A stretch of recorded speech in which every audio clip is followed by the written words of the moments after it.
ഹരേ രാമ രാമ രാമ ഹരേ ഹരേ ഹരേ കൃഷ്ണ കൃഷ്ണ കൃഷ്ണ ഹരേ ഹരേ. വാണീ ഗുണാനുകഥനേ ശ്രവണൗ കഥായാം ഹസ്തൗ ച കർമ്മസു മനസ്തവ പാദയോർനഃ സ്മൃത്യാം ശിരസ്തവ നിവാസജഗത്പ്രണാമേ ദൃഷ്ടി സതാം ദർശനേസ്തു ഭവത്തനൂനാം. ഭാഗവത്തിലെ തൃതീയ സ്കന്ധം ആണ് കണ്ടുകൊണ്ടിരിക്കുന്നത്. അതിലെ രണ്ടാമത്തെ അധ്യായം.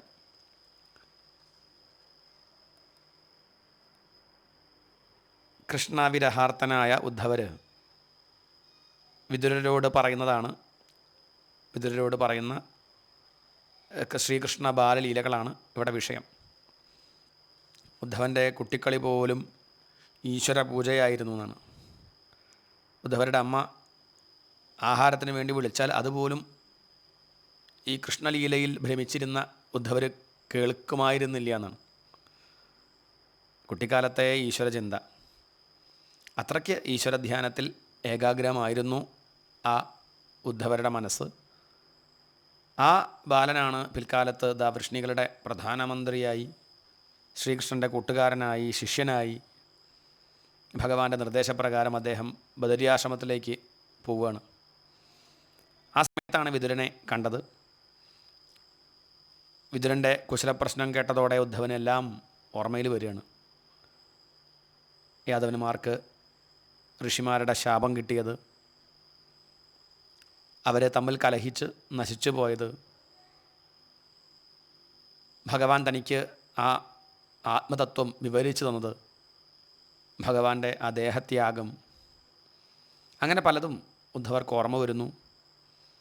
ഒരു നിമിഷം ഉദ്ധവൻ വികാരവിവശനായി നിന്നു. പിന്നീട് ഒരുവിധം മനസ്സിനെ അടക്കി അദ്ദേഹം പറഞ്ഞു തുടങ്ങി. ഭഗവാൻ കുട്ടിക്കാലത്ത് കാണിച്ച കാരുണ്യത്തിൻ്റെ കഥകൾ അതൊക്കെ വിസ്തരിച്ച് വർണ്ണിച്ചു. കൂട്ടത്തിലെ യാദവന്മാരുടെ ആ ദൗർഭാഗ്യത്തെ പറ്റിയും പറഞ്ഞു.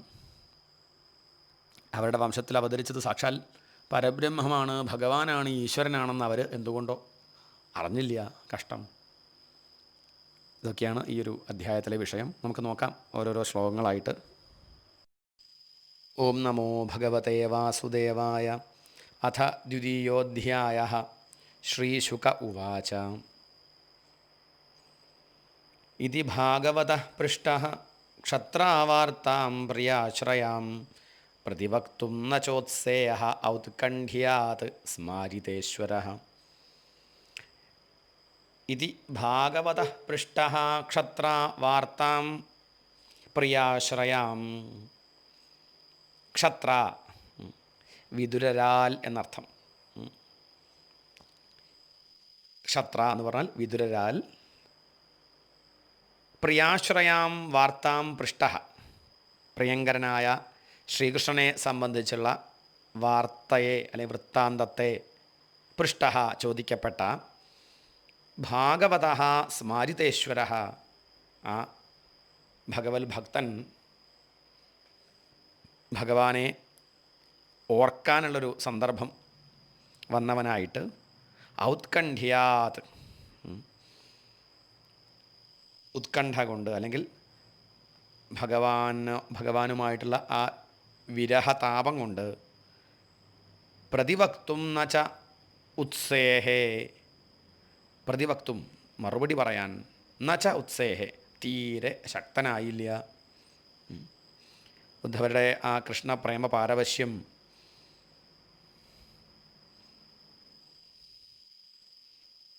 അതാണ് ഇവിടെ വർണ്ണിക്കുന്നത്. വിതുരൻ്റെ ചോദ്യങ്ങൾക്ക് പെട്ടെന്ന് മറുപടി പറയാൻ ഉദ്ധവന് കഴിഞ്ഞില്ല. ശ്രീകൃഷ്ണൻ അന്തർധാനം ചെയ്ത് കഴിഞ്ഞിരുന്നു. ആ ദുഃഖവാർത്ത എങ്ങനെയാണ് വിതുരനെ അറിയിക്കുക? ഭഗവാനെ വിട്ടുപിരിഞ്ഞ ദുഃഖം പരമഭക്തനായ ഉദ്ധവനെ നല്ലപോലെ ബാധിച്ചിരുന്നു എന്ന് താല്പര്യം. എന്നാണ് ശ്ലോകം വായിക്കുമ്പോൾ അർത്ഥം കിട്ടണില്ലേ? ഇതി ഭാഗവത പൃഷ്ടഃ ക്ഷത്രാവാർത്താം പ്രിയാശ്രയാം. ഇപ്രകാരം വിതുരർ ചോദിച്ചപ്പോൾ പ്രിയനായ ഭഗവാനെ സ്മരിക്കാനിടയായതുകൊണ്ട് ഭക്തനായ ഉദ്ധവർ ഭഗവാന്റെ ആ വിരഹദുഃഖം വീണ്ടും ഓർമ്മിക്കാൻ ഇടയായപ്പോൾ അദ്ദേഹത്തിൻ്റെ തൊണ്ടയിടറി, കണ്ണുനീര് വന്നു. മറുപടി പറയാൻ അദ്ദേഹത്തിന് കുറച്ച് പ്രയാസമുണ്ടായി. നോക്കാൻ രണ്ടാമത്തെ ശ്ലോകം. യപഞ്ചഹായനോ മാത്ര പ്രാതരാശായ യാചിതഃ തന്നൈച്ഛത് രചയൻ യസ്യ സപര്യാം ബാലലീലയാ. യഃ പഞ്ചഹായനോ മാത്ര പ്രാതരാശായ യാചിതഃ തന്നൈച്ഛത് രചയൻ യസ്യ സപര്യാം ബാലലീലയാ. സ കഥം സേവയാ തസ്യ കാലേന ജരസംഗതഃ പൃഷ്ടോ വാർത്താം പ്രതിബ്രൂയാത് ഭർത്തുഃ പാദാവനുസ്മരൻ. പഞ്ചഹായനോ മാത്ര ആണ്. യാതൊരുവൻ പഞ്ചഹായന 5 വയസ്സായ ബാലനായിരുന്നിട്ട് കൂടി, ചെറുപ്രായം, ഉദ്ധവരെ പറ്റി പറയാണ്. 5 വയസ്സ് പ്രായത്തിൽ ഒരു ദിവസം ഉദ്ധവൻ കുട്ടിക്കളിയായി ഭഗവാനെ പൂജിച്ചുകൊണ്ടിരുന്നു. ഉദ്ധവരെ പൂജയിൽ സ്വയം മറന്നങ്ങനെ ഇരിക്കുകയാണ്. അമ്മ വന്നു ഭക്ഷണം കഴിക്കാൻ വിളിച്ചിട്ട് പോലും, സാധാരണ കുട്ടികൾ ഭക്ഷണം കഴിക്കാൻ വിളിച്ചാൽ ഓടിച്ചെല്ലും കളിയൊക്കെ നിർത്തിയിട്ട്. പക്ഷേ ഇവിടെ അമ്മ വന്ന് മാത്രാ പ്രാതരാശായ യാചിതഃ, പ്രാതരാശായ പ്രാതലൂണിന് യാചിതഃ വിളിക്കപ്പെട്ടവനായി, തത് അതിനെപ്പോലും, ചോക്ലേറ്റ് ഉണ്ട് എന്ന് പറഞ്ഞിട്ട് വിളിച്ചിട്ട് പോലും അതിനോട് പോലും താല്പര്യം ആർക്കില്ല. ന ഐച്ഛത്, അതൊന്നും അദ്ദേഹത്തിന് അതിനോടൊന്നും ഇച്ഛയില്ലായിരുന്നു. തസ്യ സേവയാ കാലേന ജരസംഗതഃ, തസ്യ ആ ഭഗവാന്റെ തന്നെ സേവയാ സേവനത്തിലൂടെ, കാലേന കാലം കൊണ്ട്, ജരസം വാർദ്ധക്യത്തെ, ഗതഃ പ്രാപിച്ചിരിക്കുന്ന, സഹ ആ ഉദ്ധവൻ, വാർത്താം പൃഷ്ടഃ ഭർത്തുഃ പാദൗ അനുസ്മരൻ കഥം പ്രതിബ്രൂയാത്. 5 വയസ്സ് പ്രായത്തിൽ തന്നെ ഭഗവാനോടുള്ള ആ ഒരു ഭക്തി നോക്കൂ. അമ്മ വന്ന് ഭക്ഷണം ആയി ഒരു ഉണ്ണി എന്ന് പറഞ്ഞ് വിളിച്ചിട്ട് പോലും 5 വയസ്സ് പ്രായം ആ ഉണ്ണി ചെന്നില്ല, ശരീരത്തെ തന്നെ മറന്നു. ഉദ്ധവന് അന്ന് മുതൽ ഭക്തി അങ്ങനെ വർദ്ധിച്ചു വരികയാണ്. ശരീരം വളരുന്നതിൻ്റെ കൂടെ തന്നെ ഭക്തിയും വളർന്ന് പ്രായം കൊണ്ടും വൃദ്ധനായി, ഭക്തി കൊണ്ടും വൃദ്ധനായി. ഇതാണ് അദ്ദേഹം തൻ്റെ സർവസ്വമായ ആ ഭഗവാനെ സംബന്ധിച്ച ചോദ്യങ്ങൾക്ക് പെട്ടെന്ന് എങ്ങനെയാണ് മറുപടി പറയുക. ഭഗവാന്റെ ബാലലീലകൾ ഓരോന്നും മനസ്സിലങ്ങനെ ഓർമ്മ വരാൻ തുടങ്ങി. കണ്ണുകളിൽ നിന്ന് കണ്ണീര് ധാരധാരയായി ഒഴുകി, ശരീരത്തിൽ രോമാഞ്ചം ഉണ്ടായി. സ കഥം സേവയായസ്യ ആണ് കാലേന ജരസം ഗതഃ. ജരസം വാർദ്ധക്യം, ഗതഃ വാർദ്ധക്യം, വൃദ്ധനായി മാറി. എങ്ങനെ? പ്രായം കൊണ്ട് മാത്രമല്ല, ഭക്തി കൊണ്ടും. അങ്ങനെയുള്ള ആ ഭക്തനായ ഉദ്ധവന് ഈ ചോദ്യം കേട്ടപ്പോൾ എന്താ മറുപടി പറയുക? അദ്ദേഹത്തിന് സാധിച്ചില്ല എന്നാണ്. സ മുഹൂർത്തമഭൂത്തൂഷ്ണീം കൃഷ്ണാംഘ്രിസുധയാ ഭൃശം തീവ്രേണ ഭക്തിയോഗേന നിമഗ്നഃ സാധു നിർവൃതഃ. സ മുഹൂർത്തമഭൂത്തൂഷ്ണീം, കുറച്ചു നേരം ഒന്നും മിണ്ടാതിരുന്നു ഉദ്ധവൻ. കുറച്ചു സമയം ഒന്നും മിണ്ടാൻ കഴിയാതെ നിശ്ചലനായി നിന്നു. കൃഷ്ണഭക്തിയാകുന്ന ആ അമൃത സമുദ്രത്തിൽ മുഴുകിയത് കൊണ്ട്. സ മുഹൂർത്തമഭൂത്തൂഷ്ണീം കൃഷ്ണാംഘ്രിസുധയാ ഭൃശം, ശ്രീകൃഷ്ണൻ്റെ പാദങ്ങളെ സ്മരിച്ചപ്പോഴുണ്ടായ ആ പരമാനന്ദ സ്വരൂപത്താൽ നിർവൃതിയടഞ്ഞവനും, തീവ്രേണ ഭക്തിയോഗേന, തീവ്രമായ ഭക്തിയോഗം കൊണ്ട്, നിമഗ്നനും, സാധു നിർവൃതഃ, നിർവൃതനുമായി ഉദ്ധവർ കുറേ നേരം മൗനമായി ഇരുന്നു. കൃഷ്ണഭക്തിയാകുന്ന അമൃതസമുദ്രത്തിൽ മുഴുകിയത് കൊണ്ട് ഉദ്ധവൻ കുറച്ച് സമയം ഒന്നും മിണ്ടാൻ കഴിയാതെ നിശ്ചലനായി നിന്നു. ഭഗവത് സ്മരണ കൊണ്ട് അദ്ദേഹം നിർവൃതനെപ്പോലെ കാണപ്പെട്ടു. പിന്നെ സാവധാനത്തിൽ ഭഗവാന്റെ ലോകത്തിൽ നിന്ന് ശരീരസ്മരണയോടെ മനുഷ്യലോകത്തിലേക്ക് തിരിച്ചു വന്ന് കണ്ണീർ തുടച്ച് വിസ്മയത്തോടെ വിതുരനോട് പറയാണ്. ശനകൈർഭഗവല്ലോകാൻ നൃലോകം പുനരാഗതഃ വിമൃജ്യ നേത്രേ വിദുരം പ്രത്യാഹോദ്ധവ ഉത്സ്മയൻ. ശനകൈ, ശനകൈ എന്ന് പറഞ്ഞാൽ സാവകാശം. ഭഗവല്ലോകാത് നൃലോകം പുനരാഗത. ഭഗവാന്റെ ലോകത്ത് നിന്ന്, ഭഗവത് സ്വരൂപമാവുന്ന ലോകത്തിൽ നിന്ന് നൃലോകം പുനഃ മനുഷ്യലോകത്തിലേക്ക് വീണ്ടും ശനകൈഹി ആഗത സാവകാശം വന്ന ഉദ്ധവൻ നേത്രേ രണ്ട് കണ്ണുകളും വിമുർജ്യ ആ കണ്ണീരൊക്കെ ഒന്ന് തുടച്ച് ഉത്സ്മയൻ ഭഗവാന്റെ ലീലകൾ ഓർത്ത് വിസ്മയം പൂണ്ട് വിതുരരോട് പ്രത്യാഹ മറുപടി പറഞ്ഞു. ഭഗവാന്റെ ലോകത്ത് നിന്ന് മെല്ലെ മെല്ലെ മനുഷ്യലോകത്തിലേക്ക് ആഗതനായ ആ ഉദ്ധവർ രണ്ട് കണ്ണുകളും തുടച്ച് ആ സമാധി സുഖത്തിൽ വിസ്മയപ്പെട്ടുകൊണ്ട് അദ്ദേഹം മറുപടി പറയാണ്. നോക്കാം നമുക്ക്. ഉദ്ധവ ഉവാച, ഉദ്ധവർ പറയാണ്. എന്താ പറയണത്? കൃഷ്ണദ്യുമണി നിമ്ലോചേ ഗീർണേഷു അജഗരേണ കിം നുന കുശലം ബ്രൂയാം ഗതശ്രീഷു ഗൃഹേഷ്വഹം. കൃഷ്ണദ്യുമണി നിമ്ലോചേ. കൃഷ്ണദ്യുമണി, ദ്യുമണി എന്ന് പറഞ്ഞാൽ സൂര്യൻ, ആകാശത്തുള്ള മണി അതാണ്, രത്നം, അതാണ് സൂര്യൻ, അതാണ് അങ്ങനെ ദ്യുമണി എന്ന് പേര്. കൃഷ്ണദ്യുമണി ശ്രീകൃഷ്ണനാവുന്ന ആ ആദിത്യൻ അസ്തമിച്ചു അതാണ്. കൃഷ്ണദ്യുമണി നിമ്ലോചേ ശ്രീകൃഷ്ണനാകുന്ന ആ സൂര്യൻ അസ്തമിച്ചിരിക്കെ അജഗരേണ ഗീർണേഷു, അജഗരേണ പെരുമ്പാമ്പിനാൽ, ഏത് പെരുമ്പാമ്പ്? കാലമാകുന്ന പെരുമ്പാമ്പിനാൽ, ഗീർണേഷു വിഴുങ്ങപ്പെട്ട, ഗതശ്രീഷു ഐശ്വര്യമില്ലാത്ത അല്ലെങ്കിൽ ശ്രീത്വം നശിച്ചുപോയ, നഹഗൃഹേഷു നമ്മളുടെ ഗൃഹങ്ങളിലെ കുശലം ക്ഷേമവാർത്തയെപ്പറ്റി അഹം പുനഃ കിം ബ്രൂയാം ഞാനിനി എന്ത് പറയാൻ? ശ്രീകൃഷ്ണനാകുന്ന സൂര്യൻ അസ്തമിച്ചപ്പോൾ കാലനാകുന്ന മഹാസർപ്പത്താൽ വിഴുങ്ങപ്പെട്ടും സമൃദ്ധികളെല്ലാം നശിച്ചുമിരിക്കുന്ന നമ്മുടെയൊക്കെ ഗൃഹങ്ങളിലെ കുശലത്തെപ്പറ്റി എന്താ പറയേണ്ടത്? ശ്രീകൃഷ്ണനാകുന്ന സൂര്യൻ അസ്തമിച്ചു, കാലമാകുന്ന പെരുമ്പാമ്പ് യാദവന്മാരെ മുഴുവൻ വിഴുങ്ങിക്കഴിഞ്ഞു, ഗൃഹങ്ങളിലെ ശ്രീത്വം മുഴുവൻ നഷ്ടപ്പെട്ടു. അപ്രകാരമെല്ലാം ഇരിക്കുന്ന യാദവന്മാരുടെ ക്ഷേമത്തെപ്പറ്റി വിതുര ഞാൻ എന്താ അപ്പം അങ്ങയോട് പറയേണ്ടത്? അവർ സുഖമായിട്ടിരിക്കണമെന്ന് ഞാൻ എങ്ങനെ പറയും? ആണ്. ഈ ലോകത്തിലുള്ളവരൊക്കെ ഭാഗ്യമില്ലാത്തവർ തന്നെയാണ്. ദുർഭഗോപത ലോകോയം യദവോ നിതരാമപി യേ സംവസന്തോ ന വിദുഹു ഹരിം മീനാ ഇവോടുപം. ആരാ ഭാഗ്യമില്ലാത്തവർ? എല്ലാവരും ഭാഗ്യമില്ലാത്തവരാണോ? അങ്ങനെയല്ല. ഭഗവാന്റെ മഹിമ മനസ്സിലാക്കാത്തവർ ഭാഗ്യഹീനന്മാർ. അതെ, യാദവന്മാരുടെ കഥ അങ്ങനെയല്ലേ? അതാണ് പറയണത്. ദുർഭഗോ ബത ലോകോയം യദവോ നിതരാമപി.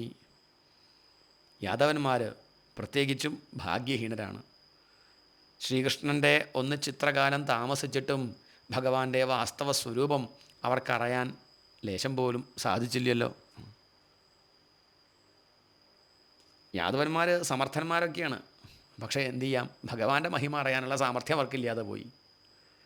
ഊഹിച്ചറിയാൻ കഴിവുള്ളവരായിരുന്നു, എന്നിട്ടും അവർ ആ കൃഷ്ണനെ വെറും അവരുടെ കൂട്ടത്തിലെ ഒരു യാദവനായിട്ട്, ഒരു യാദവശ്രേഷ്ഠനായിട്ട് മാത്രമേ കണ്ടുള്ളൂ.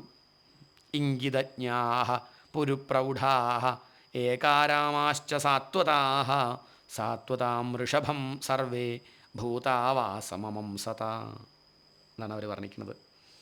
ദുർഭഗോ ബത ലോകോയം യദവോ നിതരാമപി. ഈ ലോകം ഭാഗ്യഹീനമായി.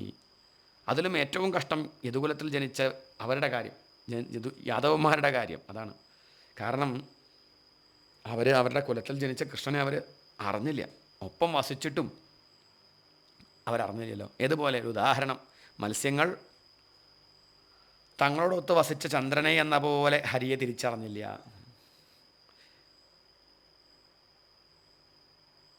മത്സ്യങ്ങൾ അമൃതനിധിയായ ചന്ദ്രനെ തിരിച്ചറിയുന്നില്ല.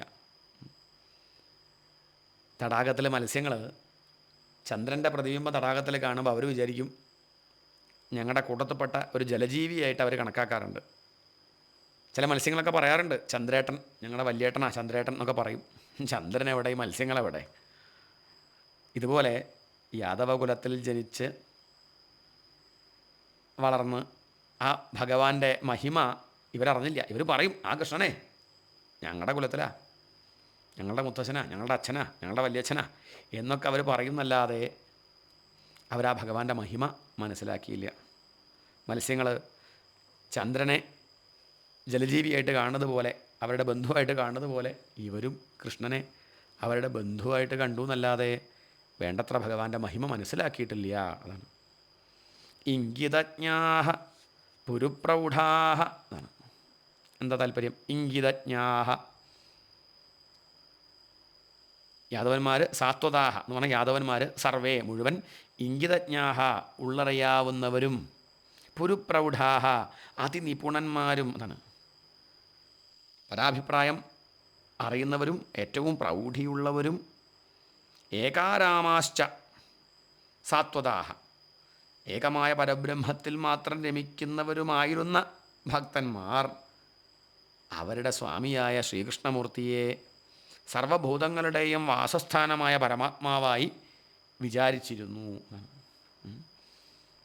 യാദവന്മാർ മുഴുവൻ ഉള്ളറിയാവുന്നവരും അതിനിപുണന്മാരും, ഏകാരാമാഹച ഒരിടത്ത് തന്നെ കൗതുകം കൊണ്ടിരുന്നവരും മറ്റുമായിട്ട് കൂടി ഭൂതാവാസം സമസ്ത ഭൂതങ്ങളുടെയും ആവാസകേന്ദ്രമായ ഈശ്വരനെ, കൃഷ്ണനെ സാത്വതാം വൃഷഭമാംസത യദുവംശന്മാരുടെ ഇടയിലെ ശ്രേഷ്ഠനായിട്ട് മാത്രം വിചാരിച്ചു.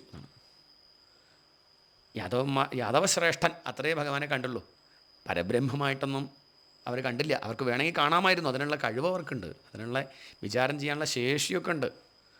അപ്പോൾ നമുക്കില്ലേ, മനുഷ്യർക്കൊക്കെ ഉള്ളത് തന്നെയാണത്. പക്ഷേ എന്നിട്ടും അവരത് വേണ്ടതുപോലെ ഉപയോഗിച്ചില്ല എന്ന് പറയാണ് ഇവിടെ ഉദ്ധവൻ. യാദവന്മാർ പൊതുവിൽ വിജ്ഞന്മാരായിരുന്നിട്ടും കൃഷ്ണനെ വാസ്തവികമായി അറിയാതിരുന്നത് അവരുടെ ഭാഗ്യമില്ലായ്മ എന്ന് പറയണം.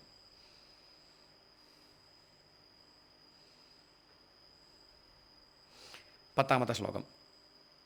ദേവസ്യ മായയാ സ്പൃഷ്ട യേ ചാന്യത സദാശ്രിതാഃ ഭ്രാമ്യത്തെ ധീർണ തദ്വാക്യൈഃ ആത്മന്യുപ്താത്മനോ ഹരൗ. ദേവസ്യ മായയാ സ്പൃഷ്ട യേ ചാന്യത സദാശ്രിതാഃ ഭ്രാമ്യത്തെ ധീർണ തദ്വാക്യൈഃ ആത്മന്യുപ്താത്മനോ ഹരൗ. ദേവസ്യ മായയാ സ്പൃഷ്ട യേ ച അന്യത് അസദാശ്രിതാഃ.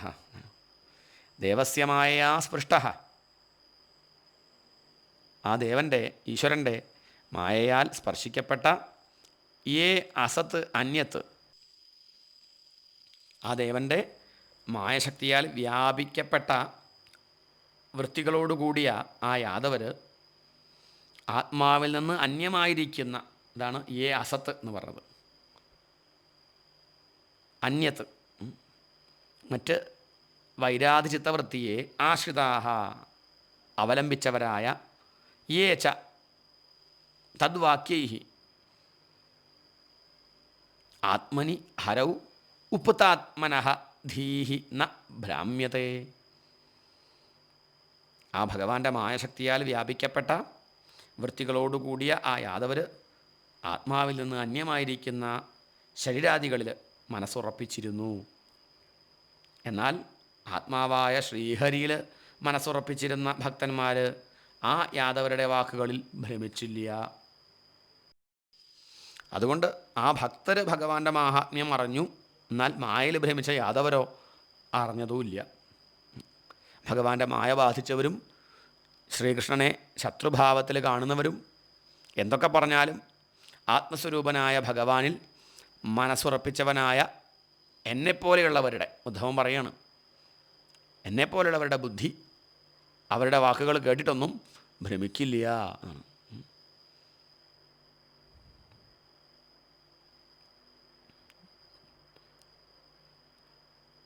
ശ്രീകൃഷ്ണ അവതാരത്തിന് മുമ്പ് വളരെ കാലം തപസ് ചെയ്താൽ മാത്രമേ ഭഗവാനെ അറിയാൻ കഴിഞ്ഞിരുന്നുള്ളൂ. എന്നാൽ ഈ ഭഗവാന്റെ അവതാരത്തിന് ശേഷം തപസ് അനുഷ്ഠിക്കാത്തവർക്ക് കൂടി തൻ്റെ സുന്ദരരൂപം ഭഗവാൻ കാണിച്ചു കൊടുക്കുന്നുണ്ട്. എന്താ അപ്പോൾ അതിന് പറയാം? കാരുണ്യം എന്ന് വിളിക്കാം, അല്ലാണ്ടത് വിളിക്കാം. ഭഗവാൻ സ്വരൂപം സ്വീകരിച്ച് ശ്രീകൃഷ്ണനായിട്ട് അവതരിച്ചത് കാരുണ്യം കൊണ്ടാണ് എന്ന് പറയാണ്. പ്രദർശ്യാതപ്ത തപസാം അവിതൃപ്തദൃശാം നൃണാം ആദായ അന്തരധാത് യസ്തു സ്വബിംബം ലോകലോചനം. തപസ് ചെയ്യാത്തവരും തൃപ്തിപ്പെടാത്ത കണ്ണുകളോട് കൂടിയവരുമായ മനുഷ്യരുടെ മുമ്പിൽ തൻ്റെ ബിംബത്തെ കാണിച്ചിട്ട് ലോകത്തിൻ്റെ കണ്ണുകളെയും അപഹരിച്ചുകൊണ്ട് ആ രൂപത്തോടുകൂടി ഭഗവാൻ മറഞ്ഞു. പ്രദർശ്യാതപ്ത തപസാം യഹതു അതപ്ത തപസാം അവിതൃപ്തദൃശാം. ആ ഭഗവാൻ ശ്രീകൃഷ്ണ ഭഗവാനാവട്ടെ അതപ്ത തപസാം തപസ്സനുഷ്ഠിക്കാതെ ഇരുന്നവരും അവിതൃപ്തദൃശാം ഭഗവാനെ കണ്ട് മതിയാവാത്ത കണ്ണുകളോടുകൂടിയവരുമായ നൃണാം ജനങ്ങൾക്ക് സ്വബിംബം തൻ്റെ ആ ശരീരം പ്രദർശ്യ കാണിച്ചു കൊടുത്ത് തൻ്റെ ആ രൂപം ദിവ്യമംഗള സ്വരൂപം കാട്ടിക്കൊടുത്ത് ലോകലോചനം ആദായ അന്തരധാത് ലോകരുടെ ആ കണ്ണുകളെ ആകർഷിച്ചെടുത്ത് അന്തർധാനം ചെയ്തു. യന്മർത്യലീലൗപയികം സ്വയോഗമായാബലം ദർശയതാ ഗൃഹീതം വിസ്മാപനം സ്വസ്യ ച സൗഭഗർദ്ധേ പരം പദം ഭൂഷണഭൂഷണാംഗം. ഇനി അടുത്ത 3 ശ്ലോകങ്ങൾ കൊണ്ട് ആ ഭഗവാന്റെ തിരുരൂപത്തെ വർണ്ണിച്ച് പറയുകയാണ്. എങ്ങനെയുള്ളതാണ് ആ ഭഗവാന്റെ രൂപം? യന്മർത്യലീലൗപയികം സ്വയോഗമായാബലം ദർശയതാ ഗൃഹീതം വിസ്മാപനം സ്വസ്യ ച സൗഭഗർദ്ധേ പരം പദം ഭൂഷണഭൂഷണാംഗം. യന്മർത്യലീലൗപയികം. എന്താ മർത്യലീലൗപയികം എന്ന് പറഞ്ഞാൽ? മനുഷ്യലീലയ്ക്ക് ഉപയുക്തമാകും പ്രകാരം മനുഷ്യലീലയ്ക്ക് വേണ്ടി ഭഗവാൻ സ്വീകരിച്ചതായിരുന്നു ഈ ശ്രീകൃഷ്ണ സ്വരൂപം. യന്മർത്യലീലൗപയികം സ്വയോഗമായാബലം ദർശയതാ ഗൃഹീതം. തൻ്റെ യോഗമായ പ്രഭാവം മുഴുവൻ ഉപയോഗിച്ചാണ് ഭഗവാൻ തൻ്റെ ഈ കൃഷ്ണസ്വരൂപത്തെ സൃഷ്ടിച്ചത്. വിസ്മാപനം സ്വസ്യ ച സൗഭഗർദ്ധേ. ആ ഭഗവാന്റെ തിരുവുടൽ സൗഭഗർദ്ധേ സൗന്ദര്യാതിശയത്തിൻ്റെ പരംപദം പരമകാഷ്ഠയിലുള്ളതും. ഇനി അങ്ങോട്ട് ഭംഗി കൂട്ടാനൊന്നുമില്ല ഭഗവാന്റെ രൂപത്തിന്. ഇനി ഇതിനേക്കാൾ നല്ലൊരു രൂപം ഇല്ല, അങ്ങനെ പറ്റില്ല. അതല്ലേ മേൽപ്പത്തൂരൊക്കെ പറഞ്ഞത്, സൗന്ദര്യോത്തരതോപി സുന്ദരതരം ത്വദ്രൂപം ആശ്ചര്യം. ഭൂഷണഭൂഷണാംഗം സ്വസ്യ ച വിസ്മാപനം. അലങ്കാരങ്ങൾക്ക് കൂടി അലങ്കാരമായ അംഗങ്ങളോട് കൂടിയതും. ഇതാണ് ഭഗവാന്റെ രൂപം വർണ്ണിക്കുമ്പോൾ പറയുക. ഭഗവാൻ ആഭരണങ്ങളിടുന്നത് ഭഗവാന് വേണ്ടിയല്ല, ആഭരണങ്ങൾക്ക് വേണ്ടിയിട്ടാണ്. നമ്മളൊക്കെ ആഭരണം ചാർത്തുമ്പം നമുക്ക് ഭംഗി കൂടുക ചെയ്യുന്നത്. എന്നാൽ ഭഗവാൻ കഴുത്തിൽ മാലയിടുമ്പം ഭഗവാന് ഭംഗി കൂടില്ല, മാലയ്ക്ക് ഭംഗി കൂടുന്നു. ഭഗവാൻ കയ്യിൽ വള അണിയുമ്പം ഭഗവാന് ഭംഗി കൂടില്ല, വളയ്ക്ക് ഭംഗി കൂടുന്നു. അതാണ് ഭൂഷണഭൂഷണാംഗം സ്വസ്യ ച വിസ്മാപനം. അത് ഭഗവാന് പോലും അത്ഭുതമായിട്ട് തോന്നുകയാണ്. ഭഗവാന്റെ ആ അലൗകിക സൗന്ദര്യം മനുഷ്യലീലയ്ക്ക് വേണ്ടി ഭഗവാൻ സ്വീകരിച്ചതായിരുന്നു തൻ്റെ ഈ സ്വരൂപം. തൻ്റെ യോഗമായ പ്രഭാവം മുഴുവൻ ഉപയോഗിച്ചാണ് ഭഗവാൻ തൻ്റെ ഈ കൃഷ്ണ രൂപത്തെ സൃഷ്ടിച്ചത്. തൻ്റെ ആ അലൗകിക സൗന്ദര്യം അത് കണ്ട് ഭഗവാന് പോലും ഇടയ്ക്ക് ആശ്ചര്യം തോന്നാറുണ്ട് അത്രേ. ഭഗവാൻ തൻ്റെ കണ്ണാടി നോക്കുമ്പോഴേ തൻ്റെ ഈ സൗന്ദര്യം കണ്ട് ഭഗവാന് പോലും എനിക്ക് ഇത്രയ്ക്ക് സൗന്ദര്യമോ എന്ന് ആശ്ചര്യപ്പെടാറുണ്ട് എന്നാണ് വിതുരയോട് പറയണേ. ഭൂഷണഭൂഷണാംഗം. നമ്മളൊക്കെ ആഭരണങ്ങൾ അണിയുന്നത് നമുക്ക് ഭംഗിയുണ്ടാവാനല്ലേ. എന്നാൽ ആ ശ്രീകൃഷ്ണൻ, ആ ഭഗവാൻ ആഭരണങ്ങൾ ധരിച്ചിരുന്നത് ആഭരണങ്ങൾക്ക് ഭംഗി നൽകാനാണ്. ആഭരണങ്ങൾക്ക് പോലും ശോഭ നൽകുന്നവയായിരുന്നു ഭഗവാന്റെ ഓരോ അവയവങ്ങളും എന്ന് സാരം. ഭഗവാന്റെ രൂപം വർണ്ണിക്കുകയാണ്, ആ സൗന്ദര്യം വർണ്ണിക്കുകയാണ്. 13-ാമത്തെ ശ്ലോകം നോക്കാം.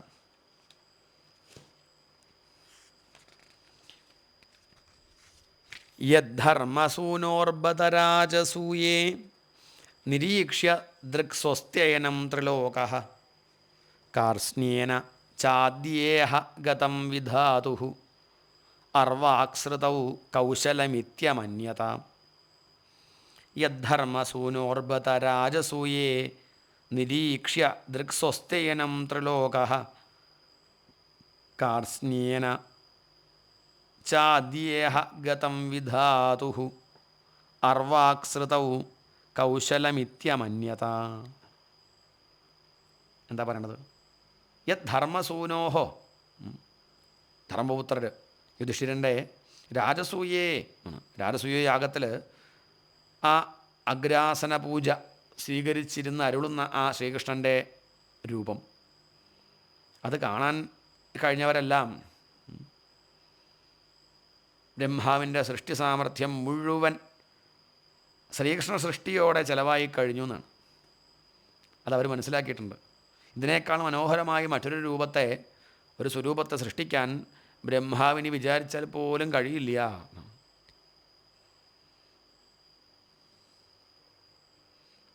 കണ്ണുകളുണ്ടായതിൻ്റെ പ്രയോജനം ഞങ്ങളിതാ ഇന്നാണ് സാധിച്ചത് കേട്ടോ എന്ന് ആ രാജസൂയത്തിലെ ഭഗവാന്റെ ആ ഉയർന്ന സിംഹാസനത്തിലിരുന്ന് ശോഭിക്കുന്ന ഭഗവാനെ കണ്ടപ്പം അവരൊക്കെ വിചാരിച്ചു എന്നാണ്. യത് ധർമ്മസൂനോർബതരാജസൂയേ നിരീക്ഷ്യ ദൃക് സ്വസ്ത്യയനം ത്രിലോകഃ. ധർമ്മപുത്രരുടെ രാജസൂയത്തിൽ അഗ്രപൂജ സ്വീകരിച്ചുകൊണ്ട് സിംഹാസനത്തിലിരിക്കുന്ന ആ ഭഗവാന്റെ ദിവ്യമംഗള സ്വരൂപം കണ്ടിട്ട് നേത്ര ആനന്ദകരമായി ഈ ശരീരത്തെ സൃഷ്ടിച്ചതിൽ ബ്രഹ്മാവിൻ്റെ സൃഷ്ടികൗശലം ആണ്. കാർസ്ന്യേന ചാദ്യേഹ ഗതം വിധാതുഹു. ആ വിധാതാവിൻ്റെ, വിധാതാവ് എന്ന് പറഞ്ഞാൽ ബ്രഹ്മാവിൻ്റെ, അർവാക്സൃതൗ എന്നാണ് ഇതിനു മുമ്പ് കഴിഞ്ഞ സൃഷ്ടിയിലെ കൗശലം, നൈപുണ്യം, സാമർഥ്യം, കാർസ്ന്യേന ച മുഴുവൻ തന്നെയും അദ്യ ഇഹ ഗതം ഇന്ന് ഈ മോഹന വിഗ്രഹത്തിൽ ചെലവായിപ്പോയിരിക്കുന്നു. ബ്രഹ്മാവിൻ്റെ കഴിവ് മുഴുവൻ ഉപയോഗിച്ച് സൃഷ്ടിച്ച രൂപം അതാണ് കൃഷ്ണൻ്റേതാണ്. ആ രാജസൂയ സദസ്സിൽ വെച്ച് ഭഗവാന്റെ രൂപം കണ്ടപ്പം അവിടെയുള്ളവരൊക്കെ വിചാരിച്ചതാണ്. ഭക്തന്മാർ പറയും, ബ്രഹ്മാവിൻ്റെ കയ്യിൽ സൃഷ്ടിക്കുമ്പോഴേ ഒരു കുപ്പി ഉണ്ടത്രേ, സൗന്ദര്യക്കുപ്പി. അതിൽ സൗന്ദര്യം ലേശം എടുത്ത് കുടയും എന്നാണ്. അതാണ് ഇവിടെയുള്ള സുന്ദരന്മാർ സുന്ദരിമാരൊക്കെ അങ്ങനെ ഇരിക്കാൻ കാരണം ബ്രഹ്മാവിൻ്റെ കയ്യിലുള്ള സൗന്ദര്യക്കുപ്പിയിലെ സൗന്ദര്യം ലേശം കുടഞ്ഞതുകൊണ്ടാണ്. എന്നാൽ ഭഗവാന്റെ രൂപം സൃഷ്ടിക്കുമ്പോൾ ആ സൗന്ദര്യക്കുപ്പിയിൽ ലേശെടുത്ത് കുടയെല്ലാം ഉണ്ടായത് അതിൽ സൗന്ദര്യം മുഴുവൻ അങ്ങോട്ട് എടുത്തു എന്നാണ്. ചില ഭക്തന്മാർ പറയും മുഴുവൻ എടുത്തു പോരായിട്ട് ലേശം. ചില പിശുക്കുള്ള അമ്മമാരൊക്കെ പാലിൻ്റെ പാത്രമൊക്കെ കൊണ്ടുവന്നാൽ പാല് മുഴുവൻ എടുത്ത് പോരായിട്ട് ലേശം വെള്ളമൊഴിച്ചൊന്ന് കുലുക്കി അതും കൂടി എടുക്കില്ലേ. ഇതുപോലെ സൗന്ദര്യക്കുപ്പിയിലെ സൗന്ദര്യം മുഴുവൻ എടുത്ത് പോരാഞ്ഞ് ലേശം ഒന്നും കൂടി ഒന്ന് കുലുക്കി അതിലെ മുഴുവൻ സൗന്ദര്യവും എടുത്ത് ആ ബ്രഹ്മാവിൻ്റെ സകല കഴിവും ഉപയോഗിച്ച് സൃഷ്ടിച്ച രൂപമായിട്ട് ഭഗവാനെ അവർ കണക്കാക്കിയെന്നാണ്. ആ സൗന്ദര്യം കണ്ട് അവർ ഭ്രമിച്ചു. അത്രയ്ക്ക് സുന്ദരനാണ് ഭഗവാന് താല്പര്യം. കൗശലമിത്യമന്യത. ബ്രഹ്മാവിൻ്റെ നൈപുണ്യം മുഴുവൻ ഉപയോഗിച്ച് സൃഷ്ടിച്ചത്. ശരിക്കും പറയാന്ന് വെച്ചാൽ ബ്രഹ്മാവിനെ സൃഷ്ടിച്ച ആളാണ് ഭഗവാൻ. പക്ഷെ ഇത് വേറൊരു ഭാവത്തിൽ പറയാണ്. എല്ലാം ഇവിടെ കാണുന്നതൊക്കെ ബ്രഹ്മാവിൻ്റെ സൃഷ്ടിയായിട്ടല്ലേ നമ്മൾ പറയുക. അപ്പോൾ ആ മട്ടിൽ പറയാണ് ഇവിടെ. നോക്കാം 14-ാമത്തെ ശ്ലോകം. യസ്യാനുരാഗപ്ലുതഹാസരാസലീലാവലോകപ്രതിലബ്ധമാനാഃ വ്രജസ്ത്രിയോ ദൃഗ്ഭിരനുപ്രവൃത്തധിയോവതസ്ഥുഃ കില കൃത്യശേഷാ. യസ്യാനുരാഗപ്ലുതഹാസരാസലീലാവലോകപ്രതിലബ്ധമാനാഃ വ്രജസ്ത്രിയോ ദൃഗ്ഭിരനുപ്രവൃത്തധിയോവതസ്ഥുഃ കില കൃത്യശേഷാ. യസ്യ യാതൊരു മോഹനവിഗ്രഹത്തിൻ്റെ അനുരാഗപ്ലുതഹാസരാസലീലാവലോകപ്രതിലബ്ധമാനാഃ സമസ്തപദാണ്. എന്താ പറയണത്? അനുരാഗ പ്രേമാർദ്രമായ മന്ദഹാസം, വിനോദം, കടാക്ഷവീക്ഷണം, എന്നിവയാൽ പ്രത്യേകം ആത്മാഭിമാനം കൈവന്ന വ്രജസ്ത്രീയ കിട്ടിയില്ലേ ആ ഗോകുലത്തിലെ ഗോപികമാർ ദൃഗ്ഭിഹി അനുപ്രവൃത്തധിയ കണ്ണുകളോടുകൂടെ അനുഗമിച്ച ചിത്തവൃത്തികളോടുകൂടിയവരായി കൃത്യശേഷാഹ ഗൃഹകൃത്യങ്ങൾ ബാക്കി വെച്ചുകൊണ്ട് അവതസ്ഥുഹൂകില നിന്ന നിലയിൽ തന്നെ നിന്നിരുന്നു പോലും. ഗോപികമാരെ പറ്റി പറയണം. ശ്രീകൃഷ്ണൻ്റെ ആ സുന്ദരരൂപം, ഭഗവാന്റെ പുഞ്ചിരി, ആ കടാക്ഷം, ഭഗവാന്റെ കൊഞ്ചൽ, ആ നടത്തം, അതിലൊക്കെ വീണുപോയി. ആ രാസക്രീഡയിൽ സൽക്കരിക്കപ്പെട്ട ആ ഭക്തകളായ ഗോപനാരിമാർ ആ ഭഗവാന്റെ വിശ്വമനോഹര രൂപത്തെ കണ്ണിലൂടെ കോരി കുടിച്ചു, അവർ ഹൃദയത്തിലെത്തിച്ചു. അവർ വീട്ടുജോലികളെല്ലാം മറന്ന് ചിത്രം വരച്ചതുപോലെ നിശ്ചലരായി നിന്നുപോയില്ലേ? കൃഷ്ണസ്മരണയിൽ അവരുടെ ശരീരം പോലും മറന്നില്ലേ? ചോദിക്കുകയാണ്. സ്വശാന്തരൂപേഷ്വിതരൈ സ്വരൂപൈ അഭ്യർദ്യമാനേഷു അനുകമ്പിതാത്മാ പരാവരേശോ മഹദംശയുക്തോ ഹ്യജോപി ജാതോ ഭഗവാൻ യഥാഗ്നി. സ്വശാന്തരൂപേഷ്വിതരൈ സ്വശാന്തരൂപേഷു തൻ്റെ ആ ശാന്താകാരമുള്ള ദേവാദികൾ, ഇതരൈഹി സ്വരൂപൈഹി അങ്ങനെയല്ലാത്ത ആകാരമുള്ളവർ എന്ന് പറഞ്ഞാൽ അസുരന്മാർ എന്നർത്ഥം. ഈ പ്രപഞ്ചത്തിൽ കാണപ്പെടുന്നവയെല്ലാം ഭഗവത് സ്വരൂപങ്ങൾ തന്നെ. തൻ്റെ ശാന്തസ്വരൂപികളായ സജ്ജനങ്ങളെ ഘോരസ്വരൂപികളായ ദുർജനങ്ങൾ വല്ലാതെ ഉപദ്രവിക്കാൻ തുടങ്ങിയപ്പോൾ സർവനിയന്താവായ ഭഗവാൻ ജനനമില്ലാത്തവനെങ്കിലും അഗ്നി വിറകിലൂടെ പ്രകടമായി തീർന്നതുപോലെ വിറകിൽ അഗ്നി ഒളിഞ്ഞിരിക്കുന്നുണ്ട്. അത് രണ്ട് വിറക് തമ്മിൽ അങ്ങോട്ട് ഒരയുമ്പോഴേ അത് അറിയണുള്ളൂ. പ്രകടമാവുക ചില സമയത്ത് മാത്രം, അത്രയേ ഉള്ളൂ. അതിൻ്റെ അർത്ഥം അഗ്നി അതിൽ പ്രകടമാവണതിൻ്റെ മുമ്പ് ഇല്ല എന്നല്ല, ഉണ്ട്, അത് പ്രകടമായിട്ടില്ല എന്ന് മാത്രം. ഇതുപോലെ എല്ലാത്തിലും ഭഗവാനുണ്ട്, ചില സമയത്ത് അങ്ങോട്ട് പ്രകടമാവും. അതാണ് ഉണ്ടായത്. ജനനമില്ലാത്ത ഭഗവാൻ അരണിയിൽ നിന്ന് അഗ്നി പ്രകാശിക്കുന്നത് പോലെ, അരണി കടയ യാഗത്തിലൊക്കെ അങ്ങനെ പതിവുണ്ട്. അരണിക്കോല് അത് തമ്മിൽ അങ്ങനെ ഒരസി അവസാനം അങ്ങോട്ട് അഗ്നി ഉണ്ടാവുന്നത് കാണാം. അഗ്നി അതിൻ്റെ മുമ്പ് ഉണ്ടതിൽ, പക്ഷേ രണ്ട് അരണിക്കോലും കൂടിയും കടയണ സമയത്ത് ഉള്ളിലുള്ള അഗ്നി പുറമേക്ക് പ്രകടമാവുകയാണ്. ഇതുപോലെ പല രൂപങ്ങളും ഭഗവാൻ സ്വീകരിക്കുകയാണ്. ദുർജനങ്ങളാൽ പീഡിപ്പിക്കപ്പെടുന്ന ശാന്തസ്വരൂപികളെ അനുഗ്രഹിക്കാൻ ആ സർവേശ്വരൻ മഹത്തായ അംശത്തോടുകൂടി ഭൂമിയിൽ അവതരിച്ചു. അതാണ് കൃഷ്ണാവതാരം. മാം ഖേദയത്യജസ്യ ജന്മവിഡംബനം യത് വസുദേവഗേഹേ വ്രജേ ച വാസോരഭിയാദിവസ്വയം പുരാത് വ്യവാത്സീത് യദനന്തവീര്യഃ. മാം ഖേദയതി ഇതി ഏതത് ഇങ്ങനെയാണ് പദം വരിക. മാം എന്താ അർത്ഥം? മാം എന്നെ, ഖേദയതി വേദനിപ്പിക്കുന്നു. എന്താ വേദനിപ്പിക്കുന്നത്?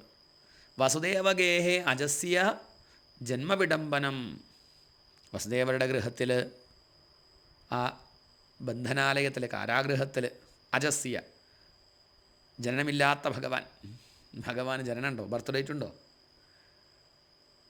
അതുകൊണ്ട് ഭഗവാന് ഡെത്ത് ഡേറ്റും ഇല്ല, ജനനമില്ല, മരണമില്ല, ഒന്നുമില്ല ഭഗവാന്. എന്നാലും ഭഗവാന്റെ അഭിനയം നോക്കൂ. ജന്മവിഡംബനം, ജനനമില്ലാത്ത ഭഗവാൻ ജനിക്കുന്നു ആ കാരാഗൃഹത്തിൽ. വ്രജേ വാസഹ ച, ഗോകുലത്തിൽ പോയി അവിടെ വസിച്ചു. അനന്തവീര്യ, അളവറ്റ പരാക്രമത്തോടു കൂടിയ ഭഗവാൻ ഹരിഭയാതിവ, ശത്രുക്കളെ പേടിച്ച് ഗോകുലത്തിൽ ഇങ്ങനെ കഴിയാണ്. ആര്? ഇത്രയ്ക്കും പരാക്രമശാലിയായ ധീരനായ ഭഗവാൻ ശത്രുക്കളെ പേടിച്ചു എന്ന പോലെ കഴിഞ്ഞു അത്രേ. സ്വയം പുരാത്, പിന്നെ തന്നെത്താൻ മധുരാപുരിയിൽ നിന്ന് വ്യവാസീയത് മാറി താമസിച്ച്, യത് ഏതത് മാം ഖേദയതി, ഈ വക കാര്യങ്ങളൊക്കെ എനിക്ക് അത്ഭുതം തോന്നുകയാണ്, എന്നെ വേദനിപ്പിക്കുന്നു.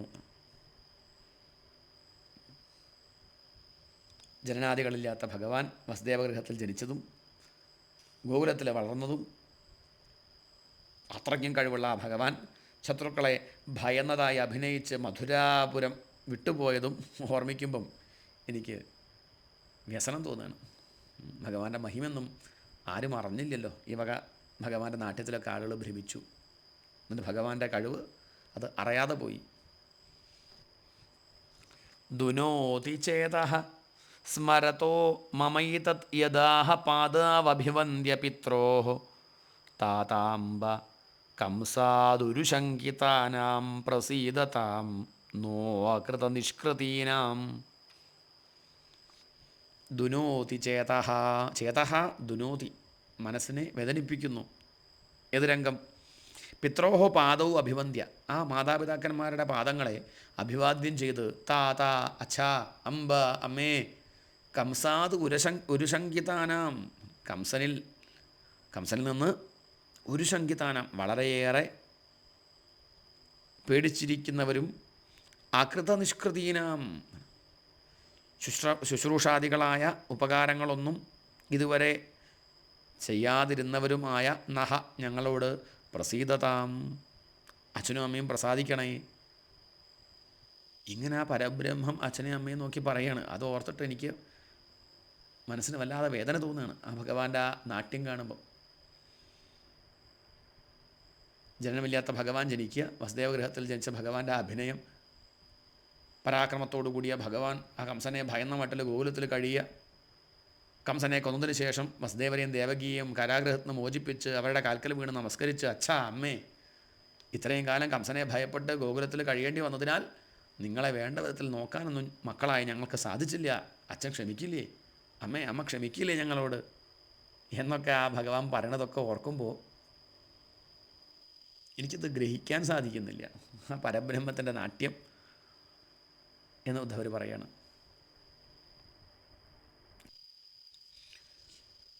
കോ വാ അമുഷ്യാഘ്രിസരോജരേണും വിസ്മർത്തുമീശീതപുമാൻ വിജിഘ്രൻ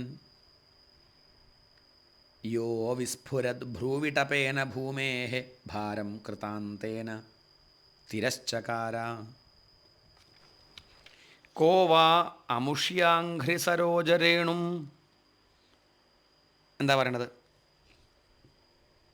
അമുഷ്യ എന്താ അർത്ഥം? ഇവൻ്റെ അല്ലെങ്കിൽ ഈ ശ്രീകൃഷ്ണമൂർത്തിയുടെ, ഈ ശ്രീകൃഷ്ണ ഭഗവാന്റെ അഘ്രിസരോജരേണും, പാദാരവിന്ദ പരാഗത്തെ, ആ ഭഗവാന്റെ പാദധൂളികളുടെ സൗരഭ്യം, വിജിഘ്രൻ വിശേഷിച്ചും ഘ്രാണിക്കുന്ന ആ ഭഗവാന്റെ പാദധൂളികളുടെ സൗരഭ്യം അത് വാസനിച്ചറിഞ്ഞ കഹാവാപുമാൻ, ഏതൊരു മനുഷ്യനാണ്, ഏതൊരു പുരുഷനാണ്, ഏതൊരു മനുഷ്യനാണ് വിസ്മർത്തും ഈശീത, അത് മറക്കാൻ കഴിയുക? ആ ഗന്ധം അവരിൽ നിന്ന് പോകും തോന്നുന്നുണ്ടോ? യഹ വിസ്ഫുരത് ഭ്രൂവിടപേന, യാതൊരുവൻ ആ ഭഗവാന്റെ പുരികക്കൊടികളുടെ ചലനമാകുന്ന കൃതാന്തേന ഭൂമേഹേ ഭാരം, അന്തകനെ കൊണ്ട് ഭൂമിയുടെ ഭാരത്തെ തിരശ്ചകാര നീക്കിക്കളഞ്ഞുവോ, അമുഷ്യ ആ ശ്രീകൃഷ്ണമൂർത്തിയുടെ അഘ്രിസരോജരേണും പാദാരവിന്ദ പരാഗത്തെ, ആ സൗരഭ്യം മണത്തറിഞ്ഞ ആരാണ് ഭഗവാനെ മറക്കുക?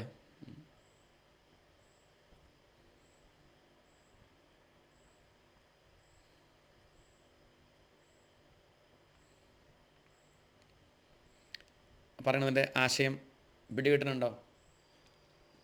പുരികക്കൊടിയുടെ നേരിയ ഒരു ചലനം കൊണ്ട് തന്നെ ഭഗവാൻ ഭൂമിക്ക് ഭാരഭൂതന്മാരായ അസുരന്മാരെ മുഴുവൻ സംഹരിച്ചു. അതാണ് ഇവിടെ തൻ്റെ പുരിയിൽ കൂടെ ചലനമാകുന്ന അന്തകനെ കൊണ്ട് ഭൂമിയുടെ ഭാരം നശിപ്പിച്ചാന്ന് പറഞ്ഞത്. ഭഗവാൻ ഒന്ന് പുരികം വളച്ചാൽ ഭൂമിയുടെ ഭാരം തീരുകയാണ്. ഭഗവാന്റെ ആ പുരികക്കൊടിയാണ് ഇവിടെ ഇപ്പം ആ ചലനത്തെയാണ് അന്തകൻ എന്ന് വിശേഷിപ്പിച്ചത്. ആരുടെ അന്തകൻ? പ്രകൃതിയെ ദ്വേഷിക്കുന്ന അസുരന്മാരുടെ അന്തകൻ. തൻ്റെ പുരികക്കൊടിയുടെ നേരിയ ഒരു ചലനം കൊണ്ട് തന്നെ ഭൂമിക്ക് ഭാരഭൂതന്മാരായ ദുഷ്ടന്മാരെ മുഴുവൻ സംഹരിച്ച് അപ്രകാരം ആ അനന്തമഹിമാശാലിയായ ആ ഭഗവാന്റെ കാൽക്കൽ ഒരു പ്രാവശ്യം നമസ്കരിച്ചിട്ടുണ്ടെങ്കിൽ ആ ഭഗവാന്റെ പാദരേണുവിൻ്റെ ഗന്ധം അത് വാസനിക്കാൻ കഴിഞ്ഞാൽ ആർക്കാണ് പിന്നെ ആ പാദം മറക്കാൻ സാധിക്കുക? ചോദിക്കുകയാണ്. അല്ലയോ വിതുര. അടുത്ത ശ്ലോകം. ദൃഷ്ടാഭവദ്ഭിർനനുരാജസൂയേ ചൈദ്യസ്യ കൃഷ്ണം ദ്വിഷതോപി സിദ്ധി യാം യോഗിനഃ സംസ്പൃഹയന്തി സമ്യഗ് യോഗേന കസ്തദ്വിരഹം സഹേത. അലയോ വിതുരരെ, ആ രാജസൂയ സദസ്സിൽ രാജസൂയത്തിൽ കൃഷ്ണം ദ്വിഷതഃ അപി ശ്രീകൃഷ്ണനെ ദ്വേഷിക്കുന്ന ചൈദ്യസ്യ സിദ്ധി ശിശുപാലനെ ആ ശിശുപാലന് കൈവന്ന സിദ്ധി ആ സായുജ്യം ഭവദ്ഭി ഭവാന്മാരാൽ ദൃഷ്ടാനനു ദർശിക്കപ്പെട്ടതല്ലേ. യാം യോഗിനഃ സമ്യഗ് യോഗേന സംസ്പൃഹയന്തി തദ്വിരഹം കഹ സഹേത. ഭഗവാനെ സദാ ദ്വേഷിച്ചിരുന്ന ശിശുപാലൻ പോലും ആ രാജസൂയ യാഗത്തിൽ വെച്ച് ഭഗവാനോട് ഏകീഭവിച്ചത് നിങ്ങൾ കണ്ടതല്ലേ. ആ അദ്ഭുത ദൃശ്യം നിങ്ങളെല്ലാവരും നേരിൽ കണ്ടതല്ലേ. സദാസമയവും ദ്വേഷിച്ചിരുന്ന ശിശുപാലന് പോലും മുക്തി നൽകിയ ആ ഭഗവാന്റെ കാരുണ്യം നിങ്ങൾ മനസ്സിലാക്കില്ലേ. അങ്ങനെയുള്ള ആ കൃപാനിധിയുടെ ആ കാരുണ്യമൂർത്തിയുടെ വിരഹ ദുഃഖം ആ ഭഗവാനെ സ്നേഹിക്കുന്ന നമ്മൾക്ക് എങ്ങനെ താങ്ങാൻ കഴിയും? തഥൈവ ചാന്യേ നരലോകവീര യാഹവേ കൃഷ്ണമുഖാരവിന്ദം നേത്രൈഃ പിബന്തോ നയനാഭിരാമം പാർത്ഥാസ്ത്രപൂതാഃ പദമാപുരസ്യ. അതുപോലെ തന്നെ കൗരവ ആ പാണ്ഡവ യുദ്ധത്തിൽ കൗരവരും പാണ്ഡവരും തമ്മിലുള്ള യുദ്ധത്തിൽ ഏർപ്പെട്ട അനേകം കേമന്മാർ യുദ്ധം ചെയ്തുകൊണ്ടിരിക്കുമ്പോൾ കൃഷ്ണൻ്റെ ആ മുഖാരവിന്ദത്തെ കണ്ടുകൊണ്ട് അർജുനൻ്റെ അമ്പേറ്റ് മരിച്ചു എന്നാണോ പറയേണ്ടത്, അല്ലേ വൈകുണ്ഠത്തെ പ്രാപിച്ചു എന്നാണോ പറയേണ്ടത്? ഭഗവാനെ കണ്ടുകൊണ്ടല്ലേ അവർ മരിക്കുന്നത്. അവരും ഭാഗ്യവാന്മാർ തന്നെ. ഭാരതയുദ്ധത്തിൽ എത്രയോ രാജാക്കന്മാർ അർജുനൻ്റെ ചരങ്ങളേറ്റ് മരിച്ചു. അവർ മരിക്കുമ്പോൾ ആരെയാ കാണുന്നത്? പാർത്ഥസാരഥി, അർജുനൻ്റെ സാരഥിയായിട്ടിരിക്കുന്നത് ആരാ? കൃഷ്ണനല്ലേ. ആ കൃഷ്ണനെ കണ്ട് ആ പദാതികേശം കൃഷ്ണനെ കണ്ടുകൊണ്ടാണ് അവർ കണ്ണടയ്ക്കുന്നത്. അതുകൊണ്ട് അവർ വൈകുണ്ഠത്തെ പ്രാപിച്ചു എന്ന് പറയണം. ശ്രീകൃഷ്ണൻ്റെ ആ മുഖാരവിന്ദത്തെ കണ്ടുകൊണ്ട് മരിക്കാൻ കഴിഞ്ഞതിനാൽ അവർക്കൊക്കെ വൈകുണ്ഠം തന്നെയാണ് കിട്ടിയത്. അതാണ് പറയുന്നത്. കൃഷ്ണമുഖാരവിന്ദം നേത്രൈഃ പിബന്തഃ പാർത്ഥാസ്ത്രപൂതാഃ അസ്യ പദം ആപുഹു. ആ ശ്രീകൃഷ്ണൻ്റെ മുഖകമലത്തെ കണ്ണുകളാൽ കുടിച്ചുകൊണ്ട് പാനം ചെയ്തുകൊണ്ട് അർജുനൻ്റെ ശരങ്ങളേറ്റ് അവരിതാ വൈകുണ്ഠത്തെ പ്രാപിച്ചു. ഇനി ഭഗവാന്റെ ആ കൃപ, കാരുണ്യം, തൻ്റെ ഭക്തന്മാരോട് കാണിക്കുന്ന ഭഗവാന്റെ ആ ഒരു വിനയം അത് വർണ്ണിക്കുകയാണ്. സ്വയം ത്വസാമ്യാതിശയസ്ത്രധീശഃ സ്വയം ത്വസാമ്യാതിശയസ്ത്രധീശഃ സ്വരാജ്യലക്ഷ്മ്യാപ്തസമസ്തകാമഃ ബലിം ഹരദ്ഭിശ്ചിരലോകപാലൈഃ കിരീടകോട്യേഡിതപാദപീഠഃ തത്തസ്യ കൈങ്കര്യമലം ഭൃതാന്നോ വിഗ്ലാപയത്യംഗ യദുഗ്രസേനം തിഷ്ഠന്നിഷണ്ണം പരമേഷ്ഠിധിഷ്ണ്യേ ന്യബോധയത് ദേവ നിധാരയേതി. സ്വയം തു താനാകട്ടെ അസാമ്യാതിശയസ്ത്രധീശഃ. അസാമ്യാതിശയ തനിക്കൊത്തവനായിട്ടോ തന്നേക്കാൾ വലിയവനായിട്ടോ മറ്റൊരാൾ ഇല്ലാത്തവനാണ്. ത്രധീശ, മൂന്ന് ലോകത്തിൻ്റെയും ഈശൻ. സ്വരാജ്യലക്ഷ്മിയ ആപ്ത സമസ്തകാമ, പരമാനന്ദരൂപമായ സമ്പത്ത് കൊണ്ട് തന്നെ സംപ്രാപ്തമായ സർവാഭീഷ്ടങ്ങളോട് കൂടിയവനാണ് ഭഗവാൻ. ബലിം ഹരദ്ഭി ചിരലോകപാലൈ കിരീടകോട്യേഡിത പാദപീഠ, കിരീടകോട്യ ഈഡിത പാദപീഠ. ആ ഭഗവാനാവട്ടെ അതുല്യനാണ്, ഭഗവാന് സമായിട്ട് ആരുമില്ല, നിരതിശയനാണ്, ത്രിലോകാധിപതിയാണ്, സ്വരൂപാനന്ദമാകുന്ന ഐശ്വര്യത്താൽ സമസ്ത കാമങ്ങളെയും പ്രാപിച്ചവനാണ്. ആ ഭഗവാന് ബലി സമർപ്പിക്കുന്ന, ഭഗവാന് കപ്പം കൊടുക്കുന്ന മറ്റ് ദേവന്മാർ, ഇന്ദ്രാദി ദേവന്മാരാൽ ശിരസ് കുനിച്ച് നമസ്കരിക്കപ്പെട്ടും വർണ്ണിക്കപ്പെട്ടും ഇരിക്കുന്ന പാദപീഠത്തോടു കൂടിയവനുമാണ്. കിരീടകോട്യേഡിത പാദപീഠ, കിരീടാഗ്രം കൊണ്ട് കീർത്തിക്കപ്പെട്ട പാദപീഠത്തോടു കൂടിയവനുമാണ് ഭഗവാൻ. ലോകപാലന്മാർ വന്ന് നമസ്കരിച്ച് ഭഗവാന്റെ ആ പാദം വയ്ക്കുന്ന പീഠം തേഞ്ഞുപോയി എന്നാണ്. അവരുടെ കിരീടം തട്ടിയിട്ടേ.